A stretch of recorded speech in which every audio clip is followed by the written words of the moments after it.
selamat pagi anak-anak. Pagi, Bu. Pagi, Bu. Bagaimana kabar kalian hari ini? Sehat? Sehat. Sehat. Syukurlah hari ini kita masih dapat berkumpul dalam pembelajaran daring. Nah sekarang sebelum Ibu lanjut, Ibu awali dengan mengaturkan panganjali umat. Om Swastiastu. Om Om Swastiastu. Swastiastu. Sekarang Ibu lanjutkan dengan doa, Nana. Tangannya di dada dulu semuanya.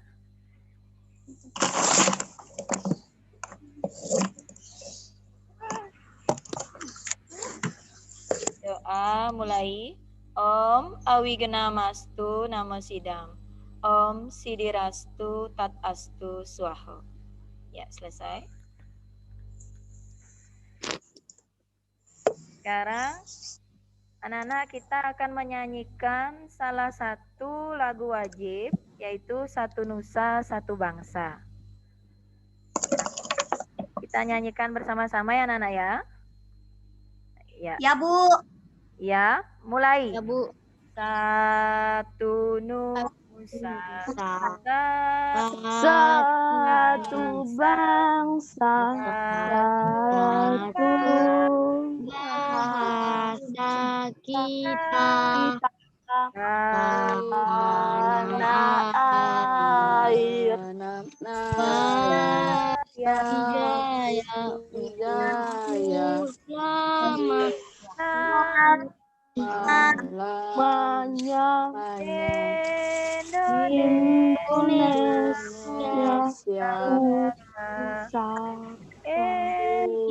Indonesia tercinta, bangsa dan bangsa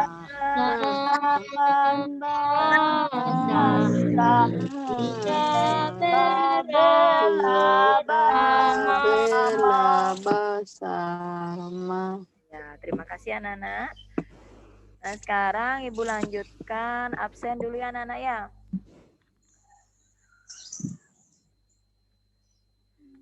Ayu Sariase. Hadir, Bu. Iya. Kemudian Adi Andika Putra. Tidak ada ya. Nah, selanjutnya Komang Ayu Sapitri. Hadir, Bu. Hadir ya. Selanjutnya Andi Sukada. Hadir, Bu. Hadir. Kemudian Dharma Putra. Belum ya. Selanjutnya Dea Listia Dewi. Hadir, Bu. Ya. Dewa Dika. Hadir, Bu. Iya. Kemudian Dwi Cahyaningsih. Belum ya, belum bergabung ya. Kemudian Sri Dewi. Hadir, Bu. Ya, kemudian Wirya. Ya, sudah. Ya, hadir Wirya. Kemudian Willy. Hadir, Bu. Ya. Ya sudah Nana, karena Ibu sudah absen, Ibu sudah tahu siapa yang tidak hadir untuk hari ini. Nah, sekarang Ibu lanjutkan anak-anak. Ibu akan bertanya dulu tentang materi yang minggu lalu. Kita kan sudah belajar tentang pengertian dari ajaran Tatuamasi. Kemudian kita sudah belajar juga contoh-contoh Tatuamasi dalam kehidupan sehari-hari. Nah sekarang Ibu tanya, selama 1 minggu ini anak-anak kita tidak bertemu, coba siapa yang bisa menyebutkan satu contoh perilaku ajaran Tatuamasi yang sudah anak-anak kerjakan di rumah? Ayo, siapa yang bisa? Ayo, Bu. Ya, Dea, silakan. Membantu orang tua di rumah. Ya, terima kasih Dea. Membantu orang tua di rumah adalah salah satu contoh perilaku ajaran Tatuamasi. Tepuk tangan buat Dea. Nah, sekarang Ibu lanjutkan. Siapa lagi yang bisa memberikan satu contoh perilaku? Saya, Bu. Ya, Ayu Sariase. Membantu adik mengerjakan PR. Ya, membantu adik mengerjakan PR juga contoh dari ajaran Tatua Masih di rumah. Tepuk tangan buat Ayu. Nah, sekarang satu lagi. Ayo yang cowok, siapa yang mewakili? Contoh perilaku atau yang sudah menjalankan ajaran Tatua Masih di rumah. Saya, Bu.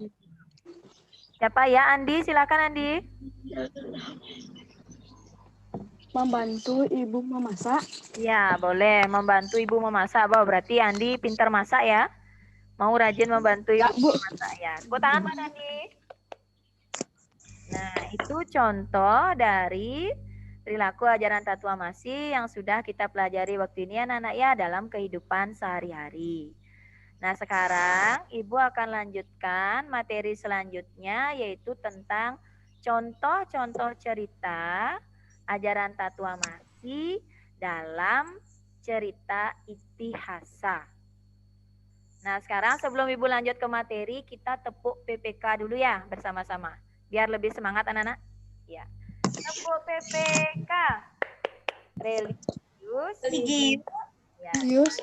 Jurnalis, Mandiri. Gotong royong. Integritas. Ya, terima kasih anak-anak. Nah, sekarang Ibu akan tampilkan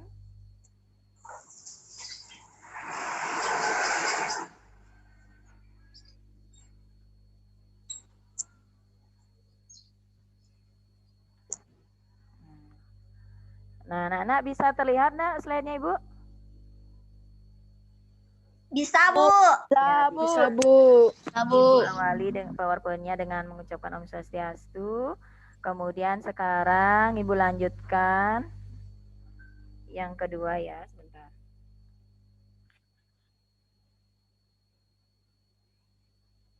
Ya, contoh cerita Tatua Masih dalam kitab Itihasa.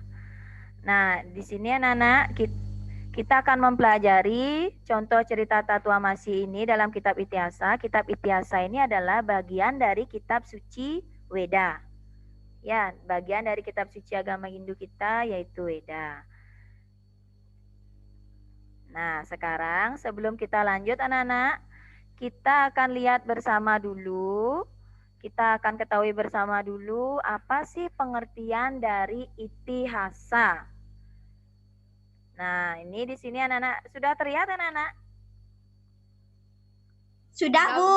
Sudah, Bu. Nah, sekarang coba Jose, coba baca ini Jose. Bisa dibaca? Itihasa Ya, silakan. adalah bagian dari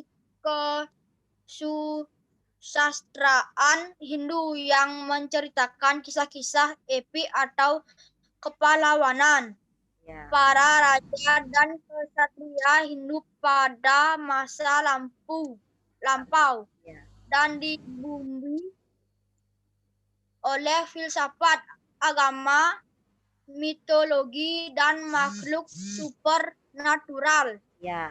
Nah, sudah. Kemudian yang di bawahnya coba dibaca Andi. Itihasa yang terkenal ada dua, yaitu Ramayana dan Mahabharata. Ya, Ramayana dan Mahabharata. Nah, sekarang anak-anak, dari apa yang sudah dibaca dengan temannya, anak-anak juga sudah melihat tampilan Ibu ini. Itihasa adalah suatu bagian dari kesusastraan Hindu yang menceritakan kisah-kisah epik atau epos kepahlawanan. Ya, ingat itu anak-anak. Ini adalah bagian kesusastraan Hindu yang menceritakan kisah epik atau epos kepahlawanan. Ya, para raja atau kesatria Hindu pada masa lampau. Nah, sekarang kemudian dari kitab Itihasa ini anak-anak ada dua cerita yang terkenal, yaitu Ramayana dan Mahabharata. Ya, Ramayana dan Mahabharata. Sekarang Ibu tanya, Itihasa ini adalah cerita kisah tentang epos apa, Nana? Kepahlawanan. Ya, Ya, kepahlawanan. Kemudian Pahlawanan. itiasa yang Pahlawan. terkenal ada berapa? Dua. Wah. Yaitu Ramayana dan Mahabharata. Nah, sekarang Ibu lanjut anak-anak. Nah, anak-anak mungkin sudah pernah ya melihat atau menonton di televisi ada film Mahabharata dan Ramayana. Pernah apa tidak anak-anak? Pernah. Iya. Pernah. Nah, ini contoh gambarnya anak-anak Ibu tunjukkan. Ini yang pertama adalah gambar dari Mahabharata. Kemudian yang di sebelahnya adalah gambar Ramayana. Ini adalah kitab itihasa yang terkenal yang terdiri dari dua, yaitu Mahabharata dan Ramayana. Ya. Nah, sekarang Ibu lanjutkan. Nah, di sini anak-anak Ibu jelaskan sedikit siapa masing-masing penyusun dari kitab Mahabharata dan Ramayana, kemudian apa sih isinya? Ya, isinya singkatnya tentang apa sih kitab itu ya. Nah, sekarang kita lihat bersama. Kitab Mahabharata disusun atau dikarang oleh Maharesi Vyasa. Ya, kitab Mahabharata menceritakan kisah konflik para Pandawa atau 5 bersaudara ya dengan saudara sepupu mereka yaitu 100 Korawa. Di mana di sini yang dipermasalahkan adalah mengenai sengketa hak pemerintahan tanah negara dan puncaknya itu adalah terjadinya perang Baratayuda di medan pertempuran yang berlangsung selama 18 hari. Jadi intinya adalah kitab Mahabharata ini adalah menceritakan tentang konflik siapa anak-anak? Para Pandawa 5 dengan 100 Iya. Ini adalah perang saudara menceritakan kisah konflik dari Panca Pandawa dengan 100 Korawa. Nah, kemudian selanjutnya dari kitab Mahabharata kita lihat kitab Ramayana. Kitab Ramayana ini disusun atau dikarang oleh Maharesi siapa? Walmiki. Nah, kitab Ramayana ini menceritakan kisah perjalanan dari Sang Rama. Ya, dalam menyelamatkan Dewi Sita dari raksasa siapa? Rahwana. Ya, Rahwana. Rahwana. Nah, ini anak-anak berarti ingat ya, isinya kitab Mahabharata adalah menceritakan kisah konflik Pandawa dan 100 Korawa. Kemudian kitab Ramayana menceritakan kisah perjalanan Sang Rama dalam menyelamatkan Dewi Sita dari raksasa Rahwana. Nah, itu anak-anak. Sekarang Ibu lanjutkan. Nah, di sini sekarang Ibu akan perlihatkan satu video anak-anak. Nanti anak-anak silakan tonton. Kemudian dari cerita ini nanti Ibu akan tanya apa yang anak-anak simak ya. Nah, sekarang silakan kalian tonton dulu ya. Dalam Wiracarita Mahabharata, Pandu dikisahkan tidak bisa membuat keturunan akibat kutukan Resi Kindama. Kunti lalu menggunakan mantra Aditya Redaya untuk memanggil Dewa Bayu. Maka lahirlah Bima menjadi orang yang paling kuat dan penuh dengan kasih sayang. Para Kurawa selalu ingin menyingkirkan Pandawa karena menurut mereka Pandawa hanya menjadi penghalang untuk menguasai kerajaan Astina. Kurawa menganggap kekuatan Pandawa terletak pada Bima karena ia yang terkuat di antara kelimanya. Pada masa kanak-kanak, kekuatan Bima tidak ada tandingannya di antara anak-anak sebayanya. Kekuatan tersebut sering dipakai untuk menjahili para sepupunya, yaitu Kurawa. Duryodhana sangat benci sikap Bima yang selalu jahil. Kebencian tersebut berkembang menjadi niat untuk membunuh Bima. Sehingga suatu hari, atas akal licik Sengkuni yang mendalangi para Kurawa, merencanakan untuk meracuni Bima. Kala itu para Kurawa dan Pandawa sedang pergi bertamasya. Duryodhana menyuguhkan makanan dan minuman kepada Bima yang sebelumnya telah dicampur dengan racun. Karena tidak curiga, Bima menyantap makanan tersebut. sehingga setelah memakannya, Bima jatuh pingsan. Para Kurawa lalu mengikat tubuhnya erat-erat dengan tanaman menjalar. Setelah itu dihanyutkan ke sungai dengan rakit. Saat rakit yang membawa Bima sampai di tengah sungai, ular-ular yang hidup di sekitar sungai tersebut mematuk badan Bima. Dan secara ajaib bisa ular tersebut berubah menjadi penangkal bagi racun yang dimakan Bima. Ketika sadar, Bima langsung melepaskan ikatannya, lalu membunuh ular-ular yang menggigit badannya. Beberapa ular berhasil kabur dan melapor pada raja mereka, yaitu Antaboga atau Naga Basuki. Saat Antaboga mendengar kabar bahwa putra Pandu bernama Bima telah membunuh anak buahnya, ia malah menyambut Bima dan memberinya minuman. Semangkok minuman itu memiliki kekuatan setara 10 gajah. Tidak tanggung-tanggung, Bima lalu menghabiskan 10 mangkok, sehingga tubuhnya menjadi sangat kuat, setara 100 gajah. Bima tinggal di sana selama 8 hari, dan setelah itu baru ia pulang ke Astina. Karena gagal menjebak Bima, Duryodhana yang dibantu Sengkuni lalu merencanakan niat jahat untuk mencelakai Kunti dan kelima putranya dalam balai Sigalagala. Dalam peristiwa tersebut, Bima yang sudah diingatkan oleh seorang pertapa bahwa akan ada malapetaka menimpanya, bisa menahan diri untuk tidak makan dan minum terlalu banyak. Mereka juga diingatkan oleh Widura pamannya supaya berhati-hati dan tetap waspada. Kurawa pura-pura mengundang Pandawa untuk berlibur ke sana. Mereka menyuruh Purujona untuk menyediakan rumah penginapan yang terbuat dari bahan yang mudah terbakar. Dalam sebuah pesta, Kunti dan para Pandawa disuguhi makanan dan minuman yang memabukkan. Pada saat Kunti dan kelima putranya tertidur, rumah penginapan itu dibakar. Adalah Bima yang tetap terjaga dan berhasil menyelamatkan diri dengan membawa ibu beserta keempat saudaranya melewati terowongan yang sudah disiapkan oleh seorang abdi Widura. Bima membawa mereka sekaligus dengan kekuatannya yang dahsyat. Kunti digendong di punggung, Nakula dan Sadewa berada di pahanya, sedangkan Yudhistira dan Arjuna berada di masing-masing lengannya. Setelah meninggalkan Sabta Pratala, Bima dan para Pandawa beserta ibunya melewati sebuah hutan di mana kerajaan Pringgadani berdiri. Negeri para raksasa yang dipimpin oleh Arimba menggantikan ayahnya Prabu Tremboko yang tewas oleh Pandu setelah dihasut oleh Sengkuni. Mengetahui asal-usul para Pandawa, Arimba kemudian ingin membunuh mereka, tetapi oleh Bima ia bisa ditaklukkan dan akhirnya Arimba tewas di tangan Bima. Adik perempuannya yang bernama Arimbi bukannya benci tapi malah menaruh hati pada Bima. Karena ia adalah seorang raksasa, maka Bima menolak cintanya. Kunti yang melihat ketulusan cinta Arimbi lalu bersabda, dan seketika itu juga wujud raksasa Arimbi berubah menjadi wanita cantik. Bima dan Arimbi lalu menikah. Seorang putra yang diberi nama Gatotkaca lahir dari pernikahan mereka. Bima dan keluarganya tinggal selama beberapa bulan bersama dengan Arimbi dan Gatotkaca. Setelah itu mereka melanjutkan perjalanan. Dari Pringgadani, para Pandawa dan ibunya Kunti tiba di sebuah kota yang bernama Eka Cakra. Di sana mereka menumpang di rumah keluarga Brahmana. Suatu hari Brahmana pemilik rumah memberitahu mereka bahwa seorang raksasa bernama Bakasura meneror kota Eka Cakra. Atas permohonan penduduk, raksasa tersebut berhenti mengganggu kota. Namun sebaliknya seluruh penduduk kota diharuskan untuk mempersembahkan makanan yang enak serta seorang manusia setiap minggunya. Kini keluarga Brahmana yang menyediakan tempat tinggal bagi mereka yang mendapatkan giliran untuk mempersembahkan salah seorang keluarganya.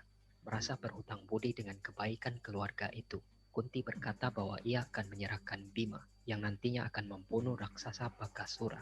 Mulanya Yudhistira sangsi, namun pada akhirnya ia setuju.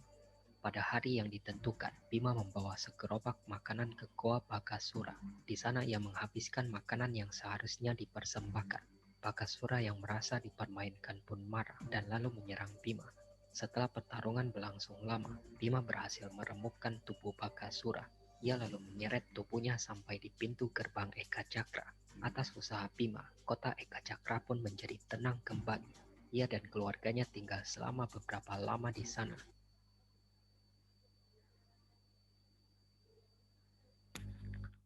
Nah, sudah anak-anak? Bagaimana? Sudah anak-anak lihat tadi ya ceritanya dan sudah didengar ceritanya tadi kan? Sudah, Bu. Ya, sudah. Sudah, Bu. Nah, ini cerita Bima ini anak-anak adalah salah satu contoh cerita ajaran Tatwamasi dalam Itihasa dalam kitab Mahabharata. Ya, nah sekarang Coba Ibu tanya anak-anak. Nah, dari tontonan video tadi, tokoh siapa saja yang anak-anak lihat dalam cerita tadi anak-anak? Coba Ayu. Nah, ada Arya Widura, ada Brahmana, Ya. ada Siapa lagi? Ada lagi? Dewi Kunti, Iya. Nah, Jawa, ya.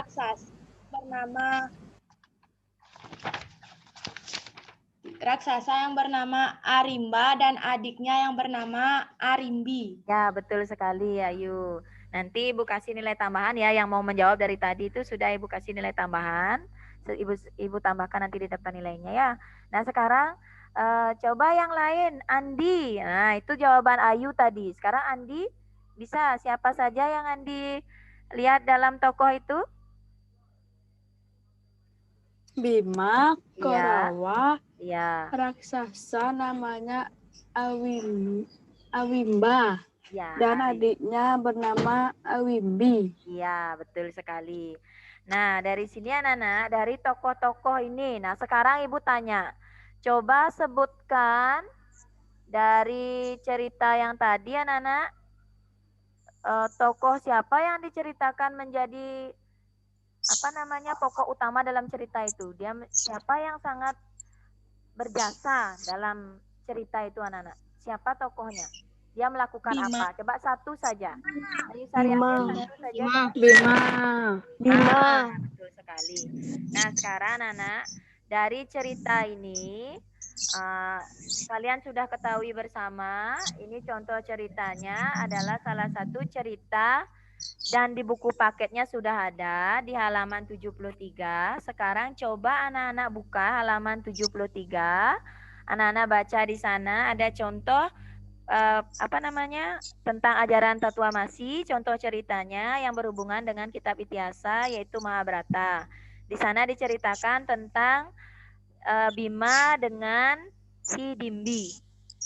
Ya, silakan anak-anak lihat di halaman 73. Anak-anak baca dulu 5 menit, kemudian anak-anak coba cari siapa tokohnya di sana, kemudian ajaran Tatuamasi apa yang dilakukan dengan tokoh tersebut 2, dan anak-anak buat juga 2 contoh sikap yang tidak sesuai dengan ajaran Tatuamasi.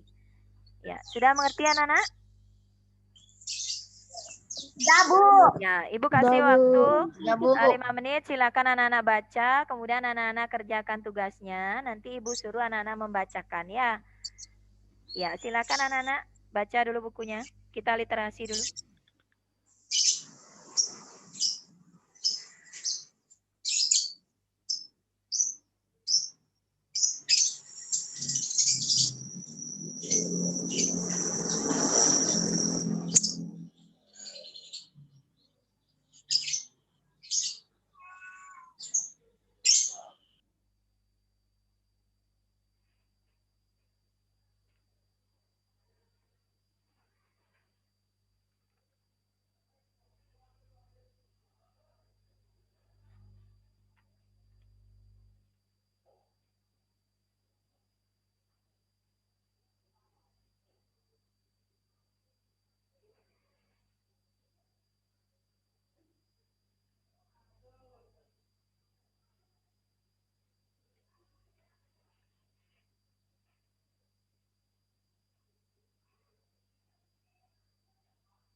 Bagaimana? Sudah, anak-anak?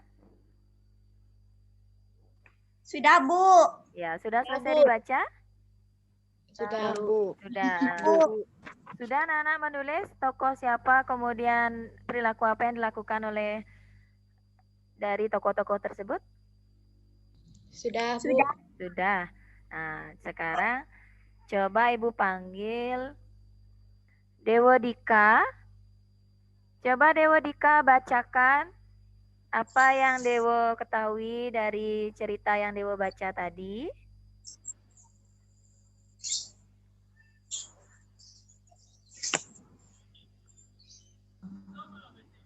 Dewo Dika, ya, silakan. Kasih sayang Dimas selalu keluarganya dari orang jahat atau raksasa. Itu contoh apanya Dewo Dika? Contoh yang positif coba dibaca dari awal ya, dari artinya itu contoh tokohnya siapa, kemudian itu contoh perilaku ajaran Tatua Masi apa tidak? Ya, coba dibaca ulang. Berikut contoh perilaku sikap ajaran Tatua Masi, yaitu Ya. kasih sayang Bima selalu melindungi keluarganya dari orang yang jahat atau raksasa. Iya, terus lanjut. Yang kedua, berkat pertolongan Arya Widura untuk membuat terowongan untuk menyelamatkan para Pandawa bersama Dewi Kunti. Iya, itu contoh yang melakukan ajaran Tatua Masi. Sekarang yang tidak melakukan ajaran Tatua Masi, bisa Dewa sebutkan? Ya, Bu. Ya, silakan.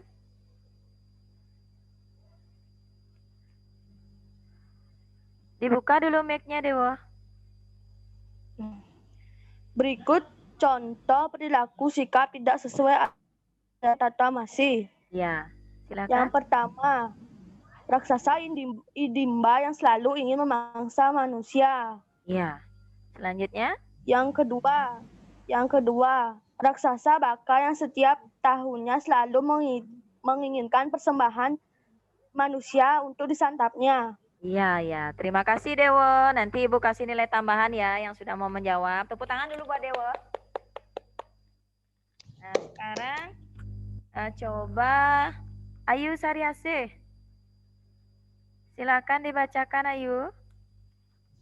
Tokoh-tokoh yang melakukan sikap sesuai ajaran Tatua Masi adalah pertama, Arya Widura merupakan tokoh yang melakukan sikap sesuai ajaran Tatua Masi karena Arya Widura telah memerintahkan para pekerja untuk membuat terowongan. Dari terowongan itulah Dewi Kunti bersama para Pandawa bisa selamat dari gua Gala-Gala yang dibangun oleh Korawa. Yang kedua, Bima merupakan tokoh yang melakukan sikap sesuai ajaran Tatua Masi karena Bima selalu melindungi keluarganya dari ancaman raksasa. Kemudian yang tidak sesuai dengan ajaran Tatua Masi bisa Ayu sebutkan? Bisa, Bu? Ya. Tokoh-tokoh yang tidak melakukan sikap sesuai ajaran Tatua Masi, pertama, Korawa merupakan tokoh yang tidak melakukan sikap sesuai ajaran Tatua Masi karena Korawa ingin mencelakai Dewi Kunti dan para Pandawa.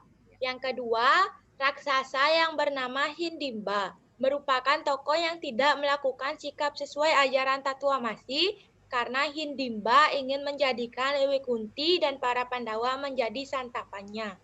Ya, terima kasih Ayu. Tepuk tangan buat Ayu. Nah, sekarang lagi satu ya Ibu coba Dea. Iya, coba Dea dibacakan apa yang Dea kerjakan tadi. Ya. Tokoh yang melakukan sikap sesuai ajaran Tatua Masi adalah yang pertama, tokoh Bima, selalu melindungi keluarganya dari raksasa. Dan yang kedua, tokoh Bima menunjukkan sikap kasih sayang dengan menikah dengan raksasa Hidimbi. Nah, kemudian yang negatifnya bisa Dea bacakan? Yang tidak Bisa, Bu. sesuai? Ya, silakan. Tokoh yang tidak melakukan ajaran Tatua Masi adalah yang pertama, tokoh raksasa Hidimba yang selalu ingin memangsa manusia. Dan yang kedua, tokoh raksasa Baka yang setiap tahunnya selalu menginginkan adanya santapan manusia. Oh iya. Tepuk tangan buat Dea. Nah, itu dulu ya anak-anak ya. Sekarang sebelum Ibu lanjut. Nah, ini sudah. Nah, sekarang sebentar. Nah, sekarang dari apa yang sudah anak-anak tonton tadi sesuai dengan cerita Bima, kemudian anak-anak juga sudah membaca cerita tentang Bima dengan raksasa Hidimbi. Di sini dapat Ibu simpulkan anak-anak dari apa yang anak-anak sebutkan tadi sesuai dengan yang kalian kerjakan. Kalian sudah bisa menyebutkan tokoh siapa saja yang memang melakukan perilaku tatuamasi sesuai dengan ajaran agama Hindu dari cerita Mahabharata. Nah, sekarang yang tadi disebutkan, Ibu simpulkan, sudah benar sekali anak-anak menyebutkan bahwa tokoh yang pertama adalah Bima. Karena dari cerita itu kita bisa lihat bersama anak-anak bahwa Bima selalu melindungi keluarganya dari ancaman orang-orang yang jahat atau raksasa. Kemudian Bima juga menunjukkan rasa kasih sayangnya dengan makhluk lain anak-anak. Dengan raksasa itu misalnya dia sangat menyayangi raksasa Hidimbi sehingga menikahi raksasa Hidimbi. Ya, meskipun dia mempunyai kekuatan yang luar biasa tapi masih punya rasa kasih sayang. Ya, kemudian kalian juga tadi menyebutkan Arya Widura, benar sekali anak-anak, karena Arya Widura di sini sangat menyayangi keluarga Pandawa sehingga beliau membuatkan terowongan dari Gua Gala-Gala tersebut sehingga bisa selamat dari ancaman para Korawa. Oke. Nah, kemudian tadi juga sudah bisa anak-anak menyebutkan tokoh-tokoh yang tidak melaksanakan ajaran tatuamasi dari cerita Mahabharatanya, dari cerita Bima dan raksasa Hidimbinya. Yaitu yang pertama ada 100 Korawa yang selalu bagaimana anak-anak ingin mencelakai daripada para Pandawa. Kemudian ada raksasa Hidimba yang selalu ingin memangsa manusia untuk disantapnya. Kemudian raksasa Baka juga sama. Ini adalah raksasa yang selalu ingin setiap tahunnya disiapkan santapan manusia untuk dimakan. Ini adalah salah satu tokoh yang tidak bisa kita tiru anak-anak karena tidak sesuai dengan ajaran tatuamasi ya. Nah, anak-anak dari apa yang sudah kalian kerjakan, kalian sudah pahami. Nah, sekarang Ibu mau kalian nanti di rumah kalian tidak saja memahami perilaku apa saja yang harus kalian lakukan di rumah sesuai dengan ajaran tatuamasi, kalian juga harus menghindari hal-hal mana saja yang tidak boleh kalian lakukan yang bertentangan dengan ajaran tatuamasi. Ya, nah nanti anak-anak sebelum Ibu tutup, ada yang mau bertanya dulu silakan. Tidak. Sudah jelas? Sudah jelas anak-anak?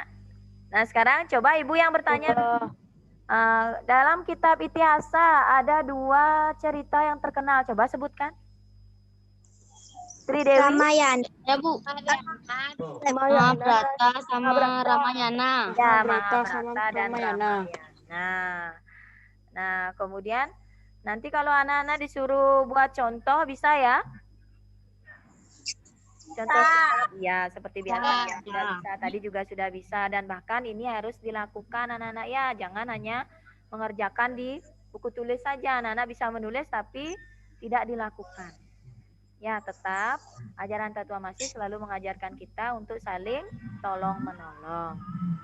Nah, itu anak-anak. Nanti untuk selanjutnya Ibu akan kirim tugas kepada anak-anak melalui Google Form. Nanti Ibu kirim linknya ya di WA Group.